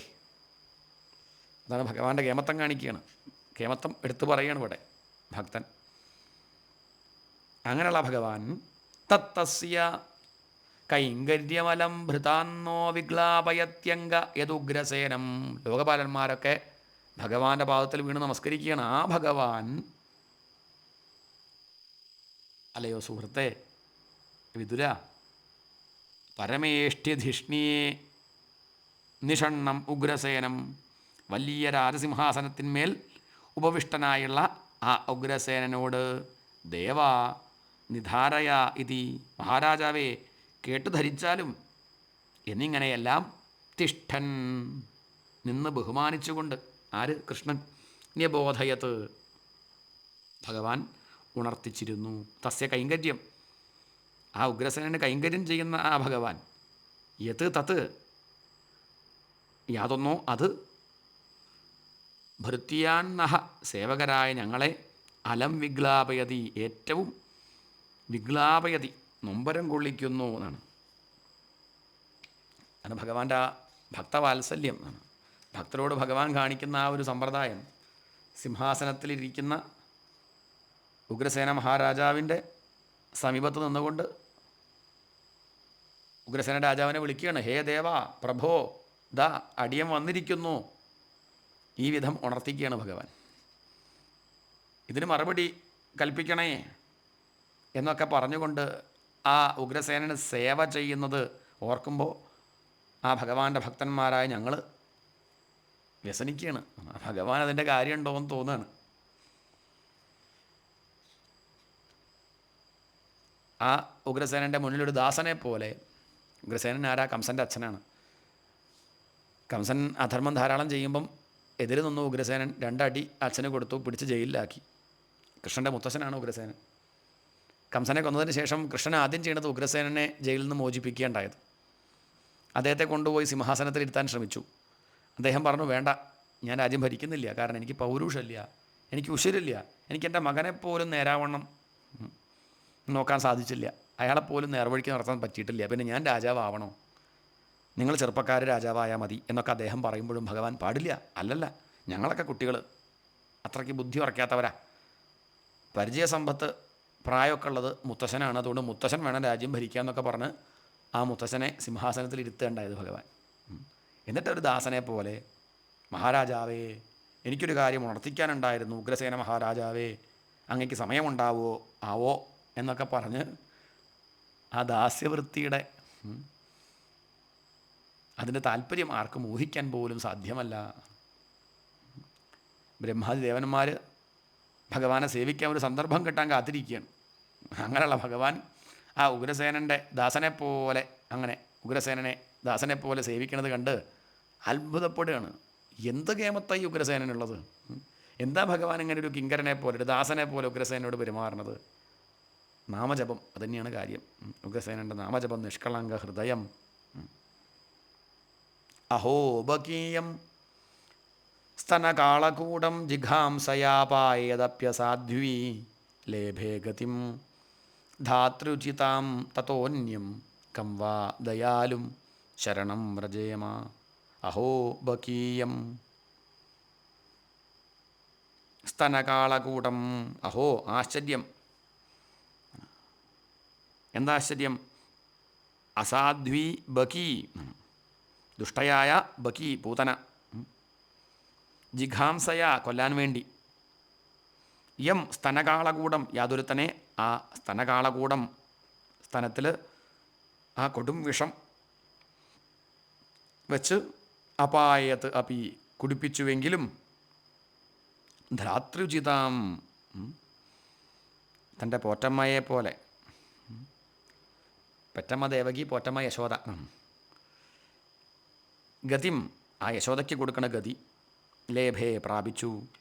തതഹ അന്യം കംവ ദയാലും ശരണം വ്രജേമ. ആ ഭഗവാനെ വിട്ട്, ഇത്രയ്ക്ക് ദയാലുവായ ഭഗവാനെ വിട്ട് ആരാണ് വേറൊരു ദേവനെ ആശ്രയിക്കുക, അല്ലെങ്കിൽ വേറൊരാളെ ആശ്രയിക്കുക?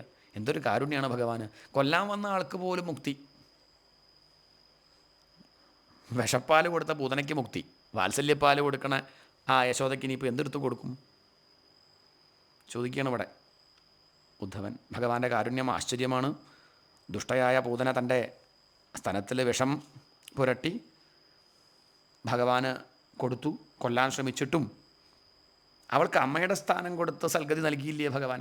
ഭഗവാൻ നോക്കിയത് എന്നെ മാറോട് ചേർത്തില്ലേ, എനിക്ക് അമ്മിഞ്ഞ് തന്നിട്ടില്ലേ, എന്നെ കെട്ടിപ്പിടിച്ചില്ലേ, എന്നെ വാരിയെടുത്തില്ലേ? ഇതൊക്കെയല്ലേ എൻ്റെ അമ്മ ചെയ്യാറ്, അതുപോലെ ഒരമ്മയെപ്പോലെ.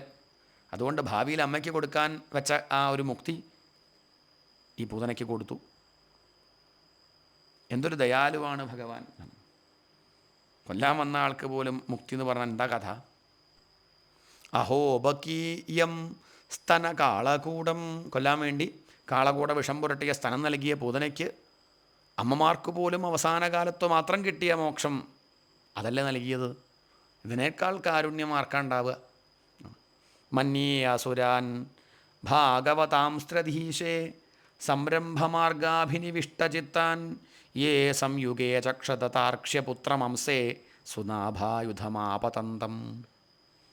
മൂന്ന് ലോകത്തിൻ്റെയും അധീശ്വരനായ ഭഗവാനെ ശത്രുഭാവത്തിൽ നിരന്തരം സ്മരിച്ചിരുന്ന അസുരന്മാർ പോലും ഭക്തന്മാരാണെന്നാണ് എൻ്റെ അഭിപ്രായം. വിതുരരെ, ചക്രായുധധാരിയായി ഗരുഡൻ്റെ പുറത്ത് എഴുന്നള്ളി വന്ന ഭഗവാനെ മരണസമയത്ത് കാണാൻ അവർക്ക് സാധിച്ചില്ലേ? അങ്ങനെ അവർ ശരീരം ഉപേക്ഷിച്ചതുകൊണ്ട് അവർക്ക് സംശയമൊന്നുമില്ല, മുക്തി തന്നെയാണ് കിട്ടിയിട്ടുണ്ടാവുക. മന്യേ അസുരാൻ എന്നാണ്. ആ അസുരന്മാരെ മന്യെന്ന് പറഞ്ഞാൽ ഞാൻ കരുതുന്നു. എന്താ കരുതുന്നത്? ത്രധീശേ സംരംഭമാർഗാഭിനിവിഷ്ടചിത്താൻ. ആ ഭഗവാനിൽ, ത്രിലോകനാഥനിൽ, ത്രിധീശേ എന്ന് പറഞ്ഞാൽ ത്രിലോകനാഥനിൽ കോപത്തോടു കൂടിയുള്ള ഭക്തി. ചിത്തം, അവർക്ക് കോപമാണുള്ളത്, അവരുടെ സ്വഭാവം അതാണ്, അവർക്കതാണ് എളുപ്പം. അപ്പോൾ അവർ ഭഗവാന്റെ ദേഷ്യം വെച്ചു. അസുരാൻ ഭാഗവതാൻ. ആ അസുരന്മാരെ ഭാഗവതന്മാരായിട്ട് കാണാനാണ് എനിക്ക് തോന്നുന്നത്. യുദ്ധത്തിൽ താർക്ഷ്യപുത്രം, ആ കശ്യപസുതനായ ഗരുഡനെ, അംസേ സുനാഭായുധം, ആ ഗരുഡൻ്റെ തോളിൽ ചക്രായുധനായിട്ടിരിക്കുന്ന ആ ഭഗവാനെ മരണസമയത്ത് കണ്ടില്ലേ അവർ? അതുകൊണ്ട് ആ അസുരന്മാർക്കും മുക്തി തന്നെ കിട്ടിയിട്ടുണ്ടാവും, ഉറപ്പാണ്, സംശയമില്ല. വസുദേവസ്യ ദേവക്യാം ജാതോ ഭോജേന്ദ്രബന്ധനേ ചികീർഷുർഭഗവാനസ്യാഹ ശമജേനാഭിയാചിതഃ. ബ്രഹ്മാവിൻ്റെ പ്രാർത്ഥന പ്രകാരം ഭൂമിക്ക് നന്മയുണ്ടാക്കി തീർക്കാനാണ് ഭഗവാൻ കംസൻ്റെ കാരാഗൃഹത്തിൽ ദേവകീ വസുദേവന്മാരുടെ പുത്രനായി ജനിച്ചത്. അതിൽ സംശയമില്ല. വസുദേവസ്യ ദേവക്യാം, വസുദേവരുടെയും ദേവകിയുടെയും പുത്രനായി ഭോജേന്ദ്രബന്ധനേ ആണ്. ആ കംസൻ്റെ കാരാഗൃഹത്തിൽ ചികീർഷുഹു ഭഗവാനസ്യാഹ ശമജേനാഭിയാചിതഃ ആണ്. ഇതൊക്കെ എളുപ്പമാണ് അർത്ഥം മനസ്സിലാക്കാൻ, വളരെ എളുപ്പമാണ്, ബുദ്ധിമുട്ടൊന്നുമില്ല. അഭിയാചിത പ്രാർത്ഥിക്കപ്പെട്ട്, അജയന അഭിയാചിത. അജനാര ബ്രഹ്മാവ്, ബ്രഹ്മാവിനാൽ പ്രാർത്ഥിക്കപ്പെട്ട്, ശം എന്ന് പറഞ്ഞാൽ ക്ഷേമം എന്നർത്ഥം. അസ്യാഹ ശം, ഈ ഭൂമിക്ക് ക്ഷേമം ഉണ്ടാക്കാൻ വേണ്ടി ഭഗവാൻ അവതരിച്ചു. എന്നിട്ടോ തതോ നന്ദവ്രജമിത പിത്ര കംസാത് വിബിഭ്യത ഏകാദശസമാസ്തത്ര ഗൂഢാർച്ചി സബലോവസത്. കംസനെ ഭയപ്പെട്ടിരുന്ന പിതാവായ വസുദേവൻ നന്ദഗോകുലത്തിൽ തൻ്റെ സുഹൃത്തായ നന്ദരുടെ ഗൃഹത്തിൽ കൊണ്ടു ചെന്നാക്കി. അവിടെ 11 വത്സരം ആണ്. ഏകാദശസമാസ്തത്ര 11 വർഷം ബലരാമനോടുകൂടി സബലോ അവസത് ബലനോടുകൂടി ബലരാമനോടുകൂടി ഗൂഢാർച്ചി മറഞ്ഞ് തൻ്റെ ആ പ്രഭാവം പുറമേക്ക് കാണിക്കാതെ മറയ്ക്കപ്പെട്ട തേജസ്സോടുകൂടി വസിച്ചു. പരീതോ വത്സപൈർവത്സാംശ്ചാരയൻ വ്യഹരത് വിഭു യമുനോപവനേ കൂജദ്വിജസങ്കുലിതാഘ്രിപേ. പരീതോ വത്സപൈർവത്സാംശ്ചാരയൻ വ്യഹരത് വിഭു. ഗോപാലന്മാർ ആ ഗോപകുട്ടികളാൽ ചുറ്റപ്പെട്ടവനായി, പരീതഹ ചുറ്റപ്പെട്ടവരായി, എന്തായിട്ട് ആ ഗോപപാലന്മാരും പശുക്കുട്ടികളും അവരെ കൊണ്ടൊക്കെ അവരൊക്കെ ചുറ്റും ഭഗവാന്റെ ചുറ്റും. അങ്ങനെ പശുക്കുട്ടികളെ മേച്ചുകൊണ്ട് മനോഹരമായി ശബ്ദിക്കുന്ന പക്ഷിക്കൂട്ടങ്ങൾ വസിക്കുന്ന വൃക്ഷങ്ങൾ നിറഞ്ഞ ആ യമുനാതടത്തിൽ വിഹരിച്ചു. യമുനോപവനേ, ആ യമുനാ തീരത്ത് കൂജദ്വിജസങ്കുലിതാഘ്രിപേ, പക്ഷിക്കൂട്ടങ്ങൾ വസിക്കുന്ന വൃക്ഷങ്ങൾ നിറഞ്ഞ ആ യമുനാ തീരത്തങ്ങനെ പശുക്കുട്ടികളെയും ഗോപബാലന്മാരെയും കൊണ്ട് നടന്നില്ലേ. കൗമാരീം ദർശയംശ്ചേഷ്ടാം പ്രേക്ഷണീയാം വ്രജൗകസാം രുദന്യവഹസന്മുഗ്ധബാലസിംഹാവലോകന. കൗമാരീം ദർശയംശ്ചേഷ്ടാം, എന്താ പറയേണ്ടത്? കൗമാരീം ബാല്യകാലോചിതമായ ആ ബാല്യലകളിൽ ഏർപ്പെട്ടിരിക്കുമ്പോൾ ഭഗവാനെ കാണാൻ ബാലസിംഹാവലോകനഃ എന്നാണ്. നല്ല ചൊടിയുള്ള സിംഹക്കുട്ടിയെപ്പോലെ നോക്കിയും ചിലപ്പോൾ കരയുന്നത് പോലെ കാണിച്ചും, രുദന്നിവ കരയുന്നത് പോലെ കാണിച്ചും, ചിലപ്പോൾ ഹസൻ ചിരി തൂകിയും. എന്തൊരു ഭംഗിയെ കാണാൻ! ചിലപ്പം കരയുന്നത് പോലെ അഭിനയിക്കും, ചിലപ്പം നല്ലോണം ചിരിക്കും. അങ്ങനെ കാണാൻ ഭംഗിയുള്ള ചേഷ്ടകളെ കൊണ്ട് വ്രജവാസികളെ മോഹിപ്പിച്ചില്ലേ ഭഗവാൻ. സയേവ ഗോധനം ലക്ഷ്മിയാ നികേതം സിതഗോവൃഷം ചാരയന്നനുഗാൻ ഗോപാൻ രണദ്വേണുരരീരമത്. സയേവ, ആ ഭഗവാൻ തന്നെ കുട്ടികളെ മേയ്ക്കുന്ന ആ ജോലി വിട്ട് ശ്രീദേവിയുടെ വാസസ്ഥാനമായ ആ വെളുത്ത പശുക്കളും കാളകളും ഉള്ളതായ ഗോധനത്തെ പരിപാലിക്കുന്ന ജോലിയിൽ ഏർപ്പെട്ട് അനുഗമിക്കുന്ന ഗോപന്മാരെ വേണുഗാനം കൊണ്ട് രമിപ്പിച്ചില്ലേ. പ്രയുക്താൻ ഭോജരാജേന മായിനഃ കാമരൂപിണഃ ലീലയാ വ്യനുദത്താംസ്താൻ ബാലഃ ക്രീഡനകാനിവ. ഗോകുലത്തിൽ കൃഷ്ണനുണ്ട് എന്ന് കേട്ടറിഞ്ഞ് ഭോജരാജേന ആ കംസൻ ഭഗവാനെ വധിക്കാൻ ആ കംസനാൽ അയക്കപ്പെട്ടവരും ഇച്ഛ പോലെ രൂപം മാറാൻ കഴിവുള്ളവരുമായ കാമരൂപിണഃ മായാവികളായ അസുരന്മാരെ മായാവിയായ ആ ഭഗവാൻ കളിപ്പാട്ടങ്ങൾ നശിപ്പിക്കുന്നത് പോലെ നശിപ്പിച്ചില്ലേ എന്നാണ്. കളി പോലെ, ഒരു തമാശ പോലെ അവരൊക്കെ ഭഗവാന്റെ കളിയിൽ തന്നെ അവരെയൊക്കെ അങ്ങോട്ട് കഴിച്ചു, ഇല്ലാണ്ടിയാക്കി. പശുക്കളെയും കാളകളെയും മേച്ച് നടക്കുമ്പോൾ മധുരമായി ഭഗവാൻ വേണുഗാനം ചെയ്ത് തൻ്റെ സുഹൃത്തുക്കളെ സന്തോഷിപ്പിച്ചും കൊണ്ട് നടക്കുക. ആ കൂട്ടത്തിൽ തന്നെ കംസൻ പറഞ്ഞയച്ചവരും മായാവികളും ഇഷ്ടത്തിനനുസരിച്ച് വേഷം മാറാൻ കഴിവുള്ളവരുമായ ആ പൂതന, തൃണാവർത്തൻ, അഘാസുരൻ, ശകടാസുരൻ, ഇങ്ങനെ അനവധി അസുരന്മാർ. അവരെയൊക്കെ കുട്ടികൾ ഈ കളിപ്പാട്ടങ്ങളൊക്കെ എറിഞ്ഞുടയ്ക്കും പോലെ ഇല്ലാണ്ടിയാക്കിയില്ലേ.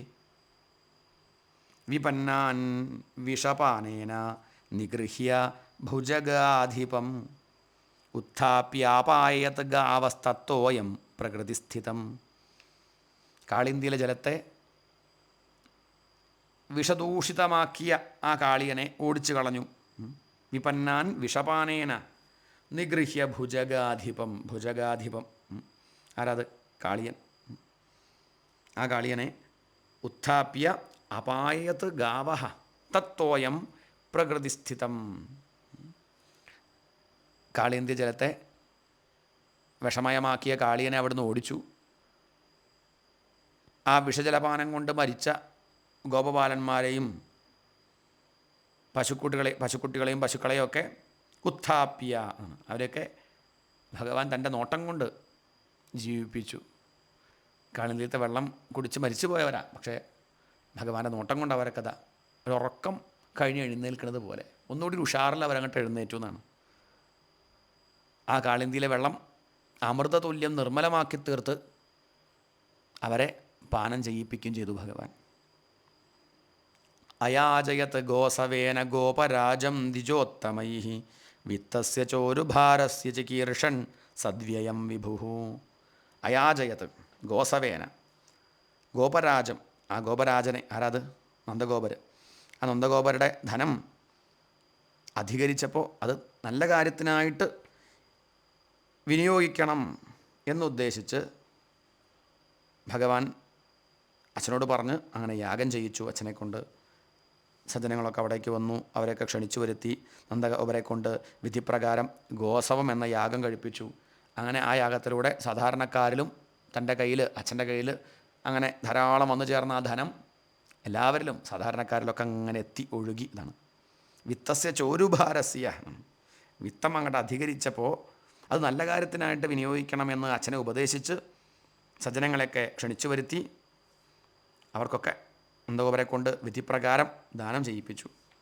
വർഷതീന്ദ്രേ വ്രജ കോപാത് ഭഗ്നമാനയതി വിഹ്വലഃ ഗോത്രലീലാതപത്രേണ ത്രാതോ ഭദ്രാനുഗൃഹത. വർഷതി ഇന്ദ്രേ ആണ്. ഇന്ദ്രേ വർഷതി. ദേവേന്ദ്രൻ അതിവർഷം തുടങ്ങിയപ്പോൾ, ഇന്ദ്രയാഗം മുടങ്ങിയപ്പോൾ അഭിമാനക്ഷതം നേരിട്ട് ഇന്ദ്രൻ കോപിച്ച് ഗംഭീരമായിട്ട് മഴ പെയ്ച്ചില്ലേ. ഭഗ്നമാനയ അതിവിഹ്വലഹ, ഗോകുലത്തെ നശിപ്പിക്കാൻ ഒരുങ്ങിയപ്പോൾ ഗോത്രലീലാതപത്രേണ, ഏറ്റവും പരവശമായ ഗോകുലം അതങ്ങോട്ട് പേടിച്ചു, ഭയചകിതരായി അവിടുത്തെ ആളുകളൊക്കെ. അപ്പോൾ അവരെ അനുഗ്രഹിക്കുന്ന ആ കൃഷ്ണൻ ഗോവർദ്ധന പർവ്വതത്തെ ലീലാരൂപേണ, ഗോത്രലീലാതപത്രേണ, ആതപത്രം എന്ന് പറഞ്ഞാൽ കുട, ഒരു തമാശയായിട്ട് ഒരു കളിയായി ഭഗവാൻ ആ 7 വയസ്സ് ബാലൻ കുട പിടിക്കുന്നത് പോലെ ആ വലിയ പർവ്വതത്തെ പൊക്കിപ്പിടിച്ച് അവിടെയുള്ള തൻ്റെ സുഹൃത്തുക്കളെ, ഭക്തന്മാരെ, ഗോകുലവാസികളെ രക്ഷിച്ചില്ലേ. അതിവിഹ്വലഹ വ്രജഹ, ആകെ പേടിച്ച് വിറച്ച ആ ഗോകുലവാസികളെ അനുഗൃഹത, അനുഗ്രഹബുദ്ധിയാർന്ന ഭഗവാനാൽ ഗോത്രലീലാതപത്രേണ, ഗോവർദ്ധന പർവ്വതത്തെ കളിയായി കുടപിടിച്ചുകൊണ്ട് ത്രാതഹ സംരക്ഷിക്കപ്പെട്ടു. പിന്നെയോ 34 ശരച്ഛശികരൈർമൃഷ്ടം മാനയൻ രജനീമുഖം ഗായൻ കളപദം രേമേ സ്ത്രീണാം മണ്ഡലമണ്ഡനഃ. ശരത്കാലത്ത് ആ ശുഭ്രമായ വെളുത്ത ആകാശത്ത് ഉദിച്ചുയർന്ന ചന്ദ്രകിരണങ്ങളുടെ ആ ശീതളിമയിൽ ശോഭിച്ചുകൊണ്ടിരിക്കുന്ന ശുദ്ധമായ ആ പ്രദോഷ സമയത്തെ ബഹുമാനിക്കാൻ എന്ന മട്ടിൽ മനോഹരമായി ഭഗവാൻ വേണുഗാനം മുഴക്കി. അത് കേട്ട് അവിടെ ഓടിയെത്തിയ ഗോപികളുടെ സംഘത്തെ അലങ്കരിച്ചുകൊണ്ട് അവരോടൊപ്പം ഭഗവാൻ നൃത്തം ചെയ്തില്ലേ, അവരെ ആനന്ദിപ്പിച്ചില്ലേ. ശരത്കാല രാത്രികളിൽ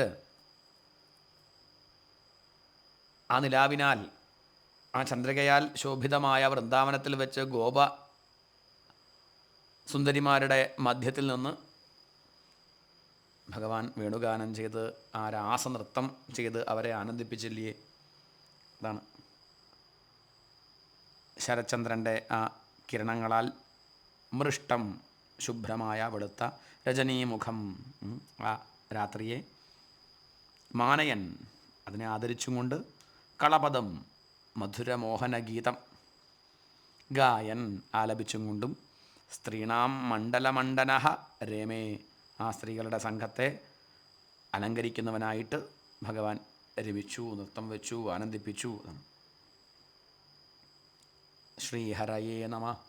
ഇത് ശ്രീമദ്ഭാഗവതേ മഹാപുരാണേ പാരമഹംസ്യാം സംഹിതായാം തൃതീയസ്കന്ധേ വിദുരോദ്ധവ സംവാദേ ദ്വിതീയോധ്യായ. രണ്ടാമത്തെ അധ്യായം, മൂന്നാമത്തെ സ്കന്ധത്തിലെ രണ്ടാമത്തെ അധ്യായം. ഭക്തനായ വിതുരർ യാദവന്മാരെ പറ്റിയൊക്കെ ചോദിക്കുകയാണ്. സുസംബന്ധികളായ സകലരുടെയും യോഗക്ഷേമം ഉദ്ധവരോട് അന്വേഷിച്ചു. അതിലൊന്നും വലിയ താല്പര്യമില്ലാത്ത രീതിയിൽ അവസാനം വാർത്താം സഖേ കീർത്തയ തീർത്ഥകീർത്തയഹേ, ആ തീർത്ഥകീർത്തിയായിരിക്കുന്ന ഭഗവാന്റെ വാർത്തകൾ പറയൂ, കൃഷ്ണനെപ്പറ്റി വിസ്തരിച്ച് പറയൂ എന്നാവശ്യപ്പെട്ടു. ഉദ്ധവർ അത്രേ ചെയ്യുന്നുള്ളൂ.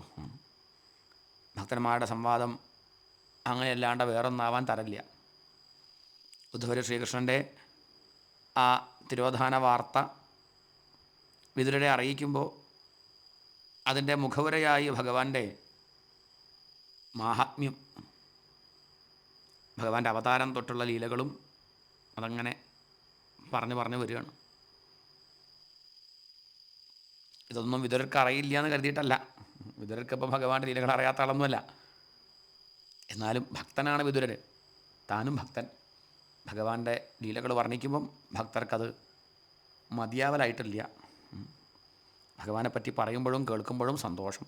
അതുകൊണ്ട് അങ്ങനെ ഭക്തന്മാരെന്ത് ചെയ്യാണ്, ഭഗവത് കഥാസല്ലാപസുഖം ഇരുവർക്കും അനുഭവിക്കാൻ വേണ്ടി ആ ഉദ്ധവർ വിതുരരോട് അങ്ങനെ ഭഗവാന്റെ കഥകൾ ആദ്യം മുതൽ ഇങ്ങനെ വർണ്ണിക്കുകയാണ്. സുധാമഗമനം വരെ ഇങ്ങനെ വർണ്ണിക്കുകയാണ്. അതാണ് ഈ ഒരു അധ്യായത്തിലെ വിഷയം. ഈ അധ്യായവും ഭഗവാന്റെ പദാരബന്ധങ്ങളിൽ സമർപ്പിക്കുകയാണ്. കായേന വാചാ മനസേന്ദ്രിയൈർവാ ബുദ്ധ്യാത്മനാ വാ പ്രകൃതേ സ്വഭാവാത് കരോമി യദ്യത് സകലം പരസ്മൈ നാരായണായേതി സമർപ്പയാമി.